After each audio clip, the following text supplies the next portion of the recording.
Support the Amigos podcast and keep the Amiga goodness flowing for just $1 a month. Visit our page at patreon.com/AmigosPodcast.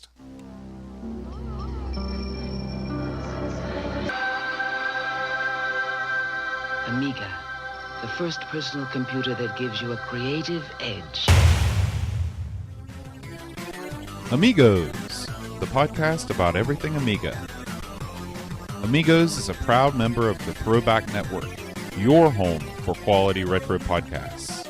And now, here are your hosts, Aaron Dowdy and John Bodovkar Schaller.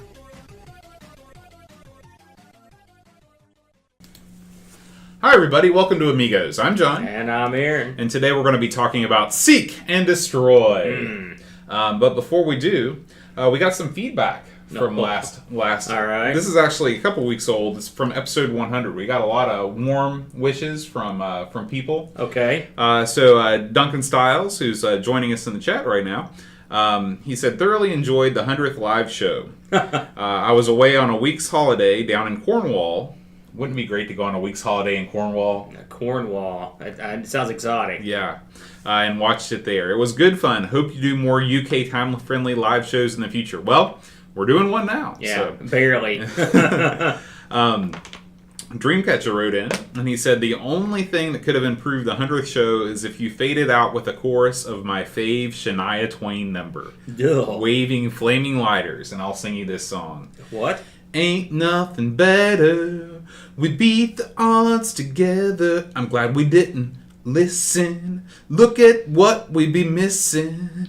They said, I bet they'll never make it. But just look at us holding on. We're still getting together, still going strong. Shania needs to lay off the smoking or something.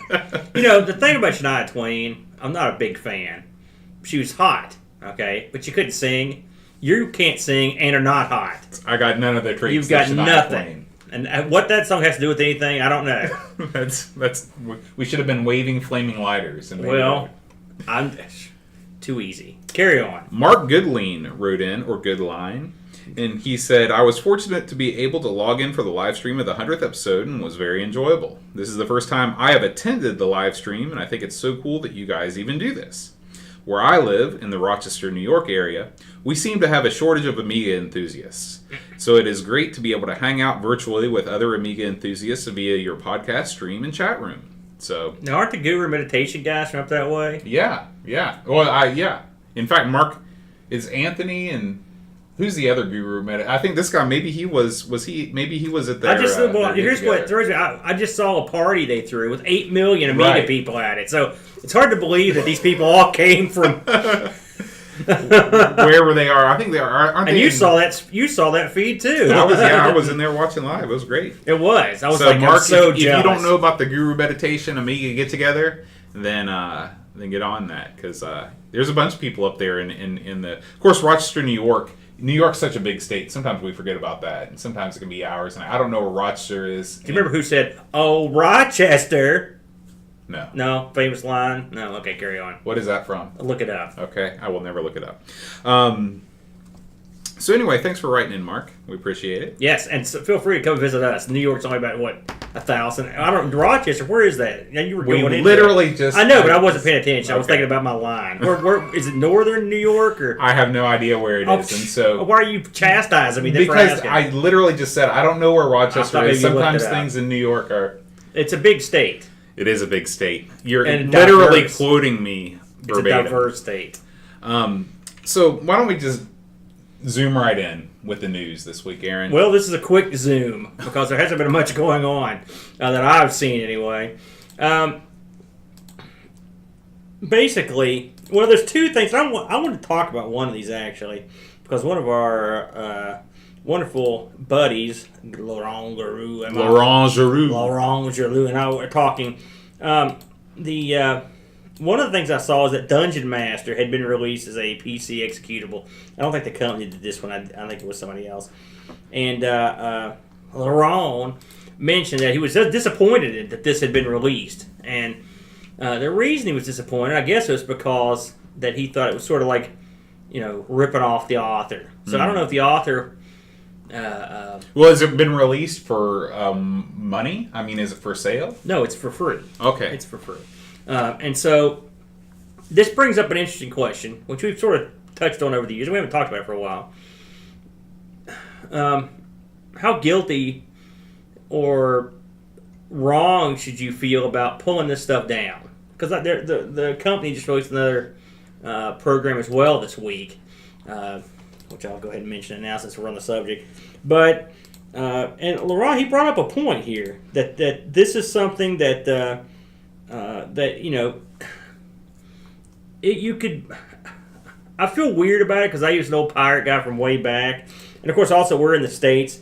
The other game they released was a game called Deuteros. All right, Deuteros. I've never heard of it, but what do you think about that? Now, I can't imagine that this guy is still profiting from Dungeon Master. Dungeon Master has been out for a long time, but still, it is technically wrong. Here's the way that I look at this. All right. Can I go to the store and buy a copy, or can I go online and buy a copy of this game that financially benefits the author? For example, is there an iOS port of this game, or is there a Steam version of this game? If the answer to that question is no, buying a physical copy of this game does not benefit the author. It only benefits the schmuck who's selling it, who's reselling it. That's sort of my litmus test.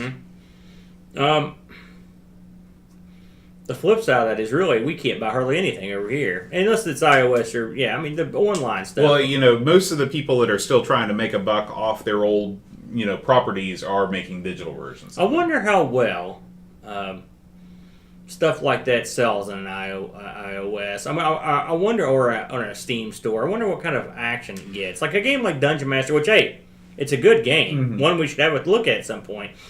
But or Deuteros or any of the number of the stuff that say the company's released, or if other organizations have released it. We play a ton of games, obviously, but we have very few, frankly. I mean, let's call a spade. I've got a collection, but it's not like this one, Seek and Destroy. I don't know where you could possibly get it. So where do you draw the line? So I know where you draw the line, but if we covered Dungeon Master on this show, you'd play it, right? Yeah, and I mean, the way that I see emulation is that, it lets you discover titles that you might not know about.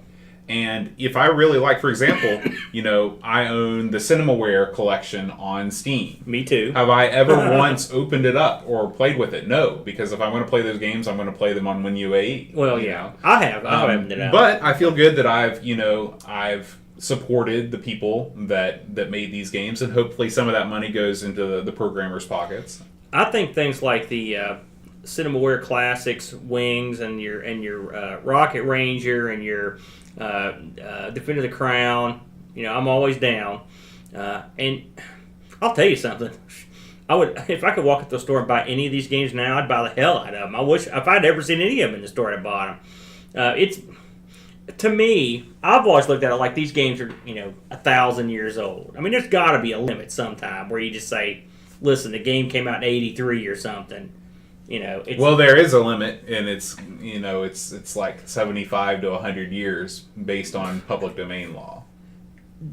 So, I mean, the limit that you're making in your head, 83. The limit of my head is it 83? Is it 83? No. What's the limit for you? Oh no, I have no limit. I'll be honest with you. I buy more than I've ever bought. I buy things off Steam, but I've got a huge wad. So do you of WHD files on a hard drive. I've got probably everything the company ever released sitting on a hard drive, and generally I don't feel bad about playing them. But I read Laurent's comment about it, and I actually felt sort of bad at that point. That's why I bring it up now. And so it's I think that there should be a sliding scale in terms of pricing. For example, if you look at something like the Virtual Console on the Wii, Nintendo 64 games cost more than NES games, and it makes sense because those are newer games. You pay $60 for a brand new game. I think that if, for example, there was some magical online Amiga store like Steam, and you could buy every single Steam game for 99 cents a piece, much like the App Store on the phone. You know, if I played a game that we played on the show and I actually wanted to go back and play it again, I'd pay 99 cents to do it, to legally own it, and to put a little money in the pocket of the person that made it. If it went to him, I would probably do the same. I will say that. If I knew the money was going to the author, even then, I'm not going to lie about it. It's hard to go out and pay money for something when I've got a big stack. I got that Go Tech at the house with 50 million. But see, I've never looked floppies on it. I've never looked at it that way. You know, you can download everything. Whatever you want. I just knocked off like probably 80 Saturn games. Yeah, bam. Like your thing, you love to hoard data. Well, and you love to hoard games. You like to, having complete collections or well, ROMs. I don't have any but I like to be able to go through them. Yeah. and try stuff. And for me, I think it's okay, but there are so few games that I truly enjoy playing. Well, you're right. That's the truth. That's the fun thing about being I remember Rob O'Hare has mentioned this, and I read, Commodore, if you read that. He never played his ridiculous collection of C64 games, hardly. He just amassed the collection. And some people get into that certain. He still was an archivist. He archives stuff all the time. Now, I wouldn't say I do that. But, when I found a way to get around the swap trick angle on the Saturn, I loaded up. I grabbed a bunch of stuff. I wanted to see what it looked like. I had never played any Saturn stuff, and I tried it out. I don't have any problem with that. If I had a Saturn, I'd do the same thing. But if there was some magical Saturn store where you could have a game for $1, a buck a piece, the games that I enjoyed playing on the Saturn, I'd put money towards that, because that's supporting the creation of new stuff. Because say you really like Panzer Dragoon, and publishers notice, hey, 1 billion people bought the Saturn version of Panzer Dragoon. Let's see if we can get that creator to make a new one, and that's what spurs development of new titles that you're hopefully be interested in. So it's funny when I read that you're mentioning. I'm thinking about the opening credits in Lionheart. I know the game you're not going to be with, but it basically says please buy this, because if you pirate it, we're screwed. Mm-hmm. And they were screwed. And I pirated the hell out of it, by the way. But of course, and then also there's in the Amiga question, we couldn't buy this stuff. It's a different thing. But it leaves me in a lurch in a certain. I've always had little consideration for it, if truth be told. But as I get older, I like the idea that some of these guys, especially these single authors, they probably should. If you could throw them a couple bucks for all the stuff they've done and all the stuff you've hoarded, right? That's not the now worst let me idea. ask you a question about since you've got a son. How do you approach having that conversation with him? I've never even came close to having it. It's funny because Luke will play whatever I stick in front of him, but generally he likes playing Pokemon, which is, free game, and he likes playing Pokemon on the phone. The stuff he likes to do, he's not a huge crazy man he'll play whatever I got in there, but he doesn't go nuts. He'll have fun in the arcade and stuff, but I haven't really, to be honest with you, I never really. So he doesn't have a DS that's got a flash card in it that's got 1 billion games. Well, the funny thing is he does have a DS with a flash card, but he never uses it because the games that we bought Pokemon Sun and Moon and Mario Kart. Those are the ones he plays. He never ever touches that card. So I bought the card on a steal. I thought this would be great, and he never uses it. Now, that mean he won't, but it is. In fact, I bought 2 of them. I've got one that I don't know what to do with. I don't have one DS. I don't know why. I got a good deal on it, but it's just like the PSP, or the GP2X. I got a crap load of ROMs, y'all. It's just it's a moral gray area, as we've mentioned in the past.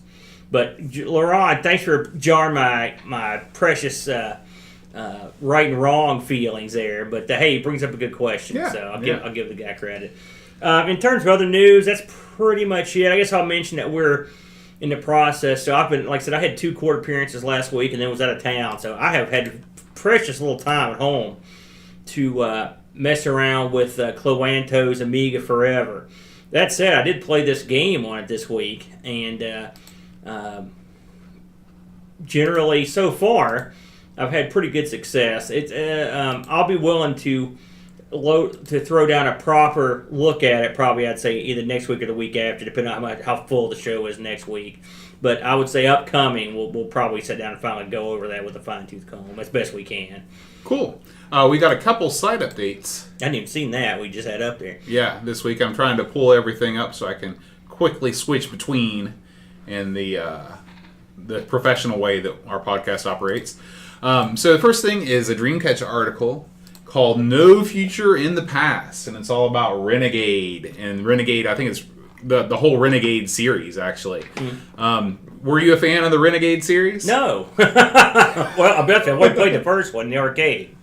It always struck me as sort of a cheap imitation of Double Dragon.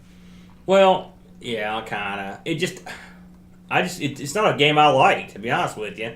Those beat 'em ups were pumping them out like crazy in those days. Really, I wasn't a big Double Dragon fan. Sorry, Sweeney, but I was never a big huge fan of Double Dragon. It's okay, I played it, but it wasn't like I was like as far as I'm concerned, to beat 'em up.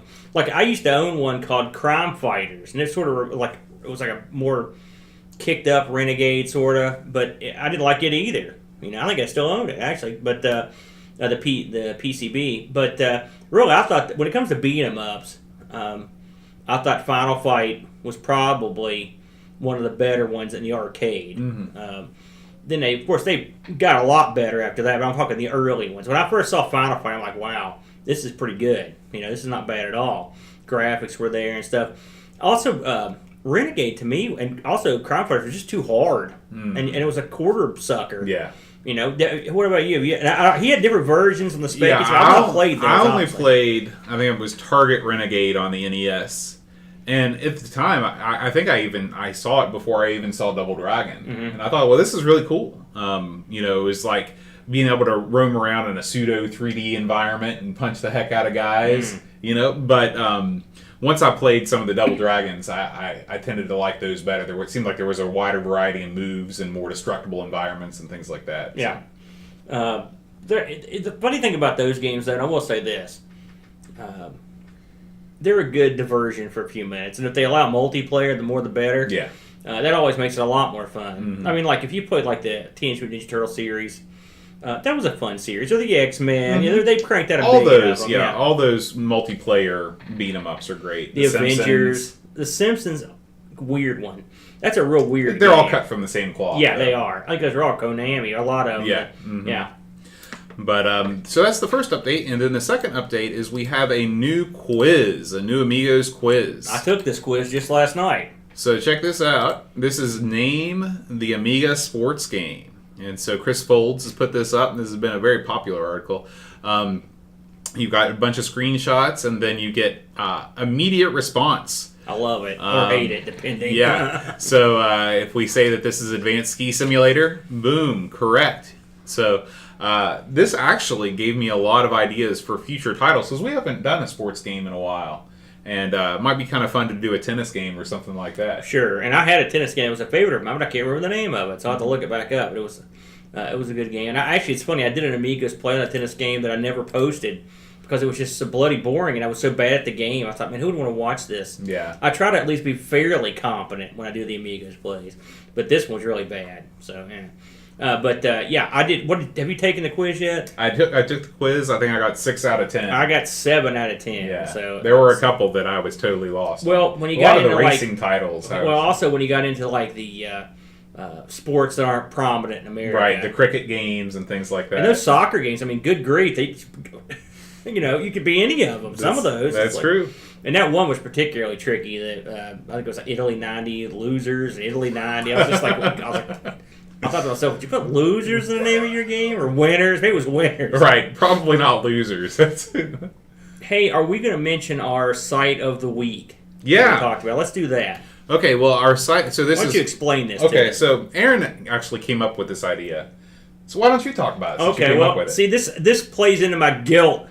Laurent Giroux kind of guilted me. Instilled in you. I've been guilted all day today, but I was telling Bode, I was like, we have had a very supportive community. We've got the Brain Trust, our people that really help us out, and then we all the listeners, we not to get sappy, we appreciate y'all because we need as much help as we can get.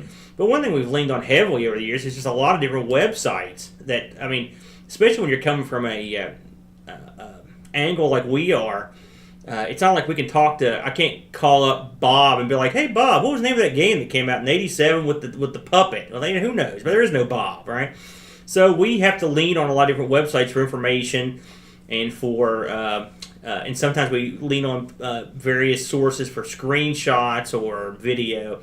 And I told Bode, I said, it seems only fair that we give a little something back, because people have been very generous to us. And so what we're going to start doing, and it'll probably be about once a month, I'd say, but we're going to pick like a site of the month and make a donation from the Amigos, just to sort of say thanks for helping us look less sucky, among other things, or just to helping us with research or helping us with video or any of that sort of things.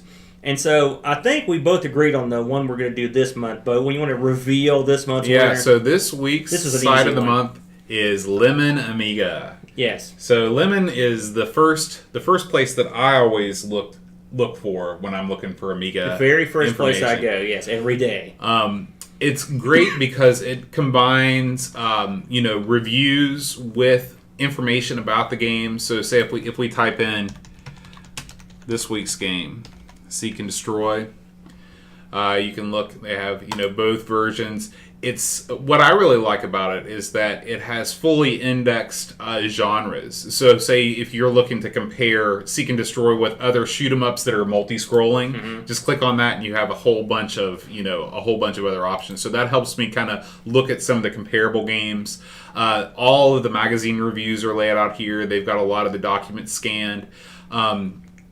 They have forums here that I've posted on for different things. One thing I like to read, too, just to see if I'm totally off whenever I play these games, is I look at the reviews and see what other people think about the game, just to make sure that I'm not way off base. Plus, they've got the magazine reviews a lot of times. They've got a cool store. And we're not even touching on the C64 element of Lemon. Right, so there's Lemon 64, which the founder of the site, Ken Lemon, his last name is actually Lemon, he started both of these sites up. And they've been going on for a while. I've got an issue of Retro Gamer, I think, from 2004, 2005, and he's profiled in it. So. Yeah, Lemon Amiga and Lemon 64 are both amongst the top leaders in terms of the research that we use. Like I said, that's the first place I go. And we talked about doing this. We mutually agreed right out of the gate. This is the first one we need to donate to and bring out. Yeah. I doubt anyone listening to the show hasn't been to Lemon Amiga. I doubt anyone. But if you haven't, go on over and have a look at it. It's great. I looked to see if they had any kind of donation button, but they don't. So what I did instead was I bought a shirt from the Lemon store. And they've got a lot of good stuff. Which one did you pick? I bought the Shell shirt. Very good. Very good. So Bo knows a little bit about shirts. I do know a little bit about shirts. He's been laboring away on our t-shirt store. And so if you like Lemon and you check out their site if you haven't been there for some reason, and if you want to support them, then buy a shirt. Yeah, and like I said, we'll probably do this every month or so until we either run out of sites, which that would be hard to do. We'll never run out of sites. We'll run out of podcasts before we run out of sites. So anyway, there's that. Yeah. All right, Aaron, it's time to jump right in to Seek and Destroy. Okay. And before we do... So it's not time to jump It's not time. I also want to give a hat tip to the Hall of Light. The Hall of Light's another site that we'll focus in more on in depth, probably in one of these future of the month things. Yeah. But all of the screenshot or all of the box art and the disc of the scan of the disc, that all came from Hall of Light. Okay, Aaron. And also the video from I think that was from Zoostats. So I'm sure these are, you can see obviously the future is well written for us. Okay, so Seek and Destroy. Right out of the gate, before I even go into this thing, I'd never heard of this. Had you ever heard of this one before we got? Never. And this was a tip, and I wanted to mention who. Do you remember who? So yeah, Paul Harrington. We want to thank Paul Harrington for tipping us on this game. Thank you. Yes. So Seek and Destroy. It was released in '93, so a later-ish release. It's funny. I've changed my definition of what a late release is because I've got all these magazines that Robbie sent, and also we've got Graham sent some, but we get some more. But anyway, we've got Now that I've got some magazines to look through, in America, like in, say, 95, forget the Amiga it. was dead. It was over. Like, we had some Amiga magazines, but man, by 90, I'd say anytime in the past 92, you were screwed. So I'm not seeing these magazines, so I've been looking through them, and you get a different perspective of what it was like there at the end. And let me tell you something. I hate reading the later ones because they're so depressing. It's and like a lot of times there's no games, there's just nothing. They're like, we're screwed. We don't know what's going on. Like, I don't know how they kept it going. Mm-hmm. So I don't consider 93 a very late release anymore. But anyway, this came out in 93 on 4 discs or a CD. This had a CD32 release and an Amiga 1200 release. I played the Amiga version, 1200 version. From what I the can, Amiga version. good work on Thank that. you, man. Damn. From what I can tell, this is yet another example of the CD32 port being identical to the 1200 AGA version. So this was developed by an outfit called Vision. Now I looked into Vision because I was like, Vision, what do we know about these guys? Now it's funny. I did some research, and it was my usual dumb guy research, and I almost made an ass of myself by saying, hey, this is a company bought by EA that was big in Africa. No. And apparently that's a mistake that's been made quite a bit. There's another Vision software that EA bought, and it was some kind of rights distribution type of a gimmick. These guys went out of business. But the first they started off as an outfit called Art Software. They were founded by Paul Andrews, Rodney Smith. I thought you were going to say Paul Anka for a second. No, Paul Anka, he might have been in there. Mark Sibley and Cameron McKechnie, okay, in '89, and so they put out some games that. And it's funny, all the games they put out, didn't have a whole lot of huge successes, but they did have a few games that. And I looked, and they were the company that developed the Dragon's Lair games on the Amiga, which ReadySoft, I guess, published them. I didn't realize. It's funny. I never paid attention or whatever. I didn't realize those were. I thought ReadySoft developed them. Right. But I guess not. So they this is your classic company. They had deals with Mindscape to distribute their software, and they tried their best, but they just didn't get any hits that made them enough money to stay active, and so they were gone. But they had some stuff you may have heard about. Cybernetics. They did Roadkill. That's another one I should mention that is of some notoriety. The coder he coded Roadkill. I'm trying to look through here and see if there's anything anybody would have heard of. The graphics guy Rodney Smith did Super Skid Marks, which we've talked about, and the musician was a girl named Blair Zapikachich, and I've never heard anything she did, but I like her name, or he. I guess Blair could be the one. I've never heard of a girl being named Blair. What do you mean? You ever watch Facts of Life? No. Oh well, there you go. What about the Blair Witch? That's true. Well, her first name. It was probably a Mario. You've never heard the term. You never heard the name Blair as a woman? No, never. Okay, I'm going to sit here and think of somebody besides from Blair from Facts of Life. Okay, but to be honest with you, I've never really heard of a lot of guys being named Blair either. So, well, fair enough. I can't doubt you on that. Something else I found interesting about this, and I think this was a Hall of Light. A fully playable 3-level demo was the cover disc of the One in '93. Now, a 3-level demo, not bad. Mm-hmm. Although the levels in this are pretty small, the early ones. It depends on which 3 they put in. But that would have been a perfect one for us because we can't beat the 3rd level. If I were them, if I was going to pick 3 levels, I would pick the first 3. The first 2 where you think you've got a fighting chance, and then the last one where you're boned. Boned. So, do you want to kind of briefly go over how this game works and what the gimmick is? So when you first look at this game, you're immediately reminded of the Strike series, especially Desert Strike. Yes. But it's a different sort of game because the perspective is different. Desert Strike has that weird isometric 3/4 perspective, and this is totally a top-down experience. Now, it's top-down and 360-degree scrolling, which means that your helicopter is always going to be in the middle of the screen. That allows you to kind of exploit the scrolling to do the old sneak up, fire, and run away strategy because you wait until the enemies, just barely appear on the screen, fire, and then run away again. You're outfitted with a bunch of different weapons that you access by using the function keys on the Amiga. You've got guns. You've got stronger guns. You've got air-to-ground and air-to-air missiles. And that's not kind of the stuff you buy. Yeah, there's napalm. Which I never got to do any buying. Yeah. Or see any of the other cool levels. I had to watch videos of them. There's, you can call in an airstrike. I mean, there's a lot of different things that you can do. The problem is that to switch between these things, you have to take your hands off the controller and press on the keyboard. And a lot of times you're really in the thick of the action, and so you kind of have to move away from the action a little bit because the enemies don't really follow you, at least in the levels that we played. Of course, I guess the helicopters, you've got no hope there because you're in the thick of it from the get-go. Well, this is one game that got a release on the CD. You're talking about that's just another game shoveled to CD32. If any game needs a CD32 pad, it's this one with all those extra buttons. Because this game screams, and of course, I used the Amiga 1200 and didn't plug in the pad. I just used a regular joystick. And unlike Boat said, it's tough.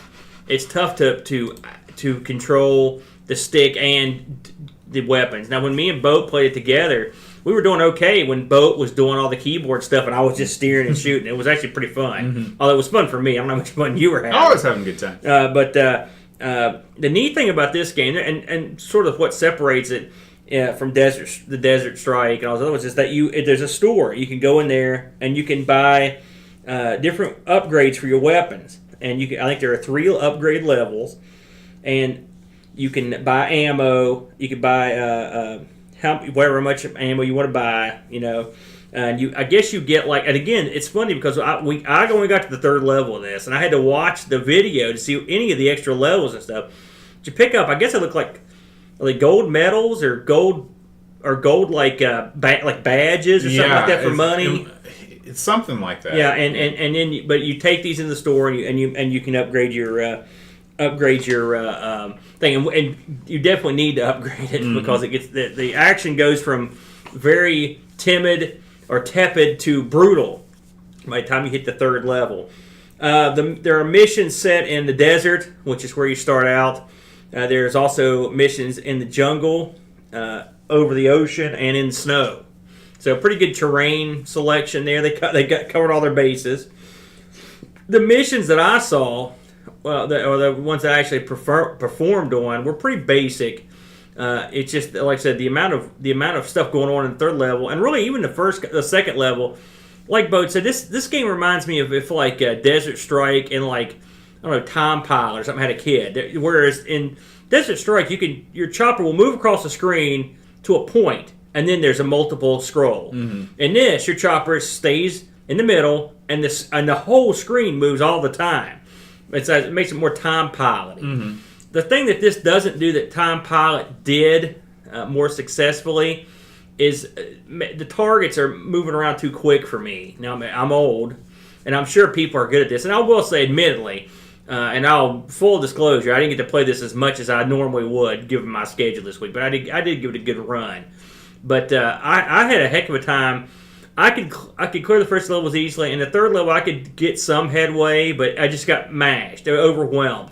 Your helicopter can take some shots early, but not a ton, and so I just got hammered. And I know you've had similar situations. I had a hard time. I'm watching this guy on the playthrough bobbing and weaving. I guess the strategy with the helicopters is you evade until they pass by you, and then you chase them down. But I did not have that level of facility with the joystick. I found the game to be, the difficulty ramped up way too quickly for me to be able to keep up. And I tried several times to beat that 3rd level, and I just couldn't do it. You're given 3 lives, I think, at the beginning of the game. And when you lose a life, you still pick up from where you left off in terms of the things that you've already destroyed. But even still, with the 3 lives, after that, it's game over. You're back at the beginning. This thing featured hot seat 2-player, which I didn't try, but we were content just playing, 2 people in the same game. It's funny, some games do that. I remember playing Silent Service a lot like that, having one person steer and the other person pushing buttons. We played this game on the Atari. God, I wish I could remember the name of it, but I remember you had to go in. It was a space game, and you had to take your ship into these real tight space bases and blow them up. And we would have one guy shooting it was 4-way shooting. And we had hours of fun with one guy because we were kids too. It was hard to have one guy do it all, and it was so much fun. And this game is one of those games where you could sort of see where it would be fun to do that. Again, it's not going to help you when it goes down. That's the problem because you're going to get crushed. I thought the controls felt good. Mm-hmm. One thing I thought was interesting is there's actually a sensitivity option on the controls where you can have your joystick be more or less twitchy, which there's not a lot of that in I don't think any Amiga games that we've seen so far. Yeah, you could also use the mouse. Did you try that at all? I didn't try. I knew it would end. It's funny that Amiga games that let you do that. I never really ever do that unless it's like Arkanoid or something. You know, I never bother with that. That's one of those wacky things. By the way, just for record, that your helicopter's an Apache. Okay, I don't know jack squat about helicopters. What was the TV show? Airwolf. Was that an Apache too? I don't know. No, it was Airwolf. I don't know what it was. By the way, just a quick shout out to Rob Flack O'Hara. I have the Airwolf Counter 64 theme as my ringtone. So just that's funny you should mention that. We were talking about just as a side note, we were talking about helicopter games we enjoyed earlier. Do you remember? And we named off a few. If you had to pick your all-time favorite helicopter game, what would it be? Probably Choplifter. Choplifter is awful fun. Yeah. It's different than the rest of the games. You know, it's not just strictly a shoot 'em up affair. It was really innovative, wasn't it? Yeah. That would be near the top of my list, and maybe the top. Like I mentioned earlier, I would put the games. I would put. I'm drawing about Hero on the list. We talked about that as a sort of a offshoot of a helicopter game. Silkworm, Swiv, Super Cobra. Those are all good games. I never really got into the real technical, Super Hueys or gunships. Those are a little bit too much for me. even still now, there's like helicopter flight simulators that are really, really intense. There's people that get those big, huge, enormous control panels. They got all the switches, they've got all the buttons dials and everything. That make me nervous. I know. Good God, one button. Sometimes one button's enough. That's right. But I will say the transition menus in this and the music. It's almost like they were looking at like the Strike series and like, we can hork that. All it's missing is the cheesy, and maybe the CD32 version has this, but the cheesy in between scenes, the cut scenes that Desert Strike had, for example, where the two guys were on the boat. That was one of these stupider things I've sat through. For a while. There are voiceovers in this game. Yeah, sort of like Walker. Except you don't want to jump out and shoot the guy saying things because they just say the same thing over and over. This game actually, it reminds me of Walker in a way. Really? And not because it's got nothing to do with it gameplay wise, but it's just one of those games that you set, like, we talk about this compared to Desert Strike, and I think Desert Strike's probably a deeper, better game. That said, if I'm going to play one of these two, I'll probably play this one. And the reason is, this is just straight up arcade wackiness. I wish there was a way to control it better, and like I said, once I give the pad a try, maybe I'll like it more. But you just roll around blowing stuff up.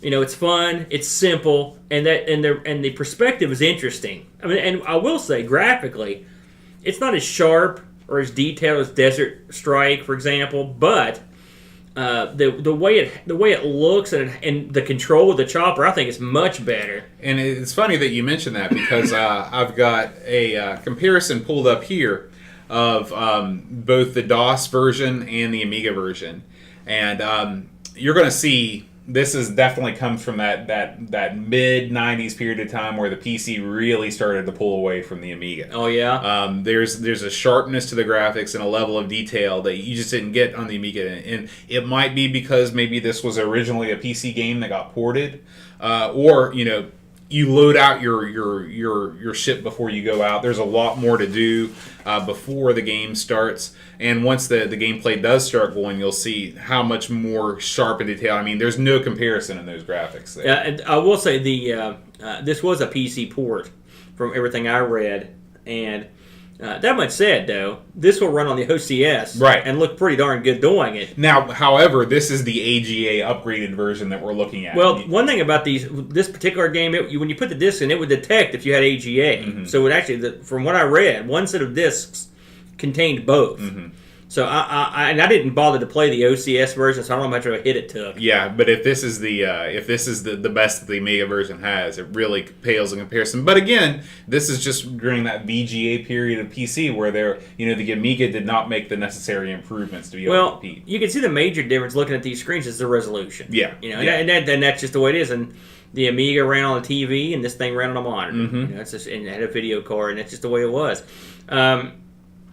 It's funny when this was going on.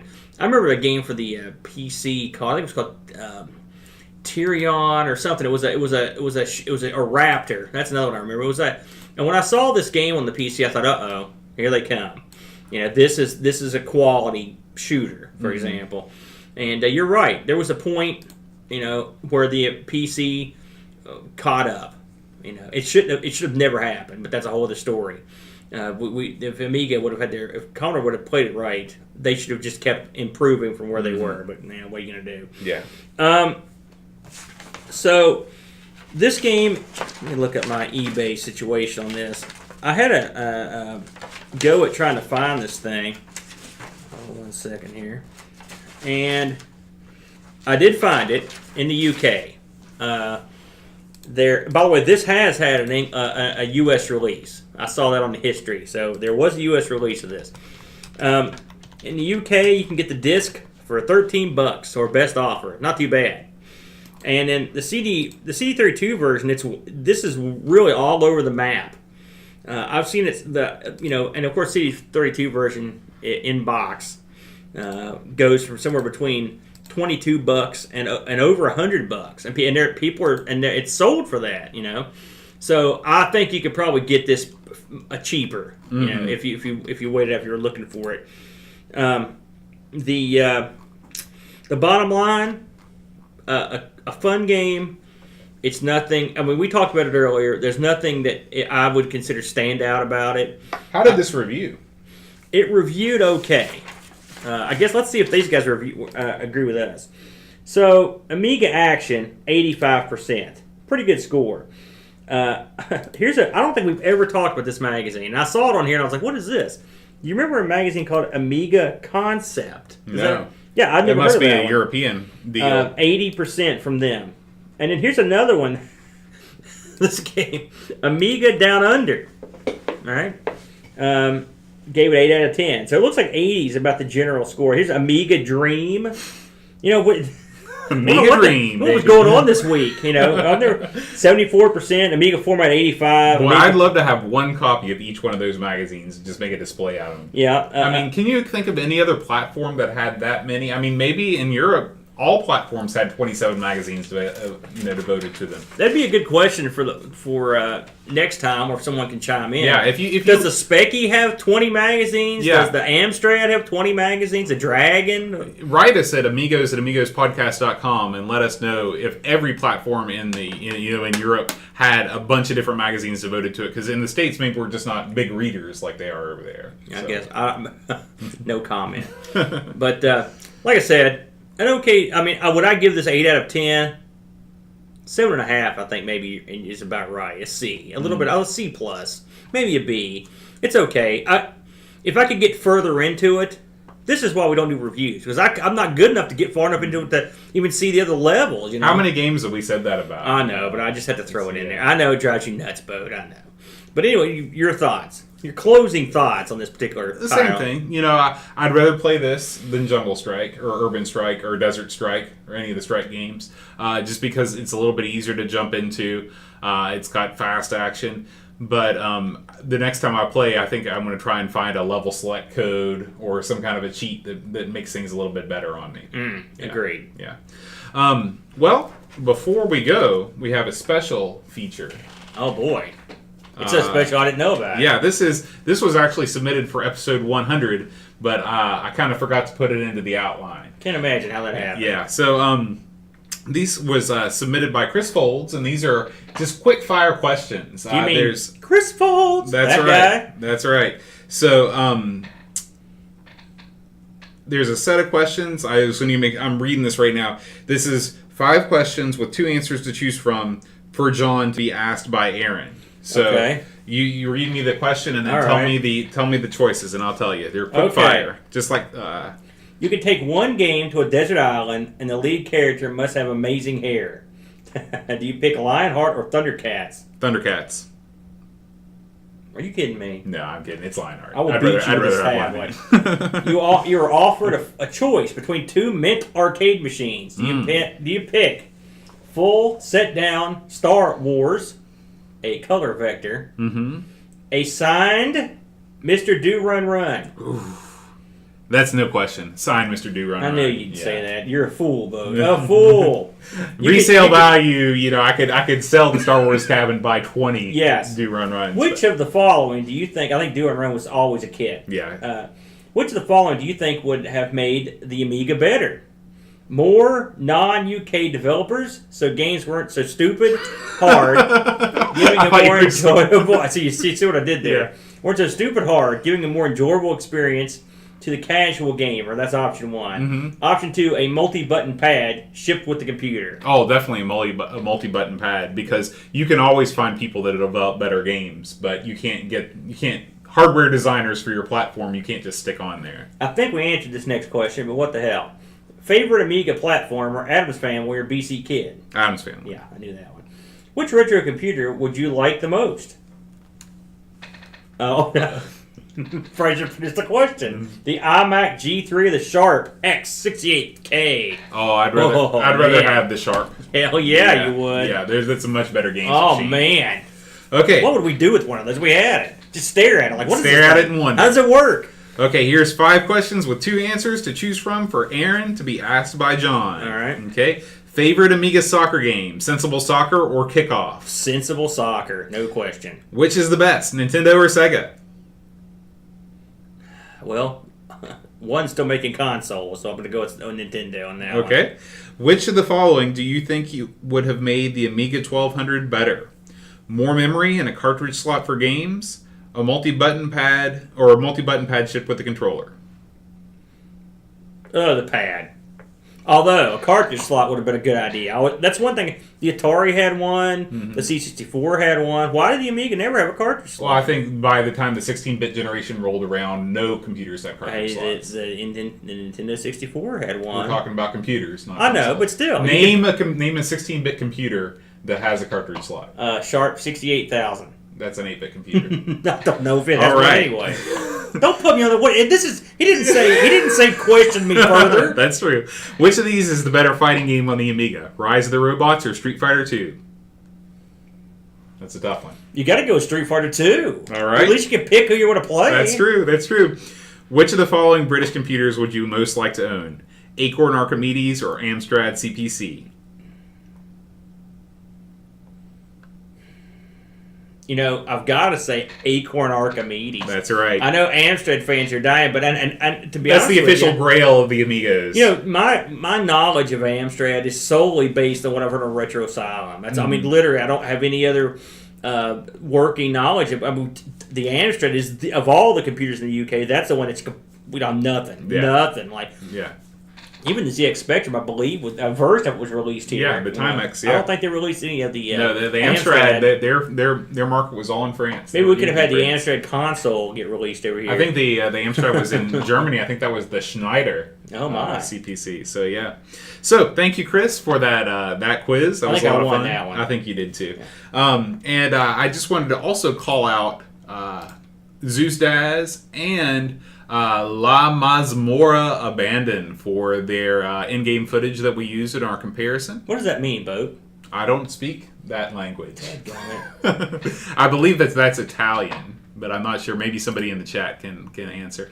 But we also need to thank everybody on YouTube Gaming for watching. We should thank everybody. We're thanking everybody. We want to thank Duncan, Nakziar, Jason, Brett, Sadler, Pishbot, Will Williams, Anthony Jarvis, everybody that's tuned in. You can watch us live every time we record on YouTube Gaming. And, of course, we can't forget our Patreon sponsors. And, you know, it's been a while since I've sung their names. You're not going to try to sing to the roll this time around? Well, we'll start the roll. Because that was pretty amusing. And Look, it's behind you. it is behind me. That's Would you rather it's have it in front of emerging me? from both. Like it's literally coming from your mind. Look at that. Ah. So I'm going to sing this in the style of Billy Joel's "We Didn't Start the Fire." I hate that song. Good. Duncan Styles, T.H.E., Anthony Jarvis, Jim Catcher, Adam Battersby, John Marshall, Darren Coles, Neil Mensa, Bruto Barracuda, Alan Kebab, Dave McCrandles, Gary Hucker, Will Williams, Ravi Abbott, Kim Tommy Homestead, Josh Nan, Jason Woods Lane, Eric Nelson, Graham Vipke, Paul Harrington, Rob O'Hare, Lawrence Joris Rouleau, Kjell Bjorn Barman, Tapes from the Crypt, Adam Bradley, Chris Bowles, Daniel Bingston, O'Brien's Retro Vintage, Chad Holstead, and Brent Dowdy. It didn't match up with the phrase there. Just horrible. I mean, Billy Joel has some good songs. Why do you hate that song? Why do you hate We Didn't It's a Start the Fire? stupid song. That's when Billy Joel was overexposed, no good.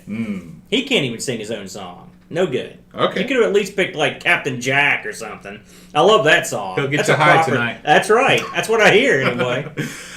So next week, Aaron, we're going to do the Star Wars Amiga Spectacular. Is that what we're calling it? The Amiga Spectacular. It's that much Star Wars in one show. That much Star Wars in one show. We're going to do Star Wars, Empire Strikes Back, Return of the Jedi, and all of the prequel Amiga games. Every single one of them. That's right. And let me tell you something. We've got all the games we need on the Amiga. All right, guys. Thanks for listening. We'll see you next week. Until then, Adios. adios.